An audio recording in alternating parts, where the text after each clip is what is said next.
ఓవైసీని చిత్తుగా ఓడించి హైదరాబాద్ సీటును కైవసం చేసుకోబోతున్నామన్నారు BJP state chief Kishan Reddy. గోషామహల్లో బీజేపీ విజయ సంకల్ప యాత్రలో కిషన్ రెడ్డి పాల్గొన్నారు. పేదల కోసమే నరేంద్ర మోడీ సర్కార్ పనిచేస్తుందన్నారు కిషన్ రెడ్డి. దేశంలోని అనేక సమస్యలు పరిష్కరించిన వ్యక్తి మోడీ అన్నారు.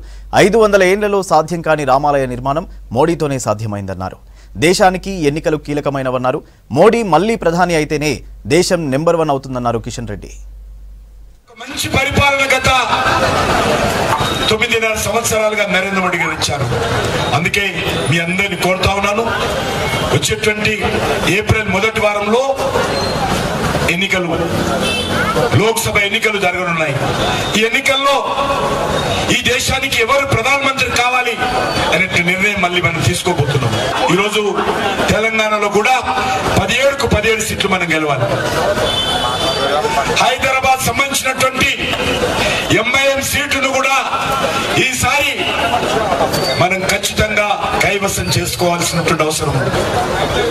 అందులో భాగంగానే ఈరోజు రేపు యాత్రలన్నీ కూడా ఓల్డ్ సిటీలో తిరుగుతా ఉన్నాయి.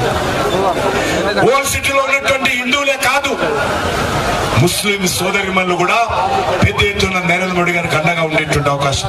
ఇక్కడ ఉన్నటువంటి స్థానిక ఎంపీ అసదుద్దీన్ పార్లమెంట్ రాకుండా అడ్డుకోవాల్సినటువంటి అవసరం ఉంది.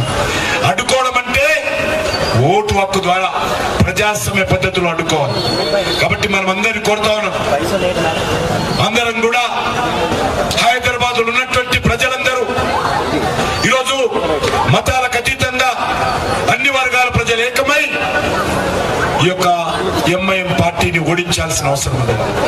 ఎంఐఎం పార్టీ ఎమ్మెల్యేలు ఎక్కడుంటారో, ఎంఐఎం పార్టీ ఎమ్మెల్యేలు ఎక్కడుంటారో, ఎంఐఎం పార్టీ ఎంపీ ఎక్కడుంటాడో అక్కడ అభివృద్ధి జరగదు, అక్కడ పనులు జరగవు.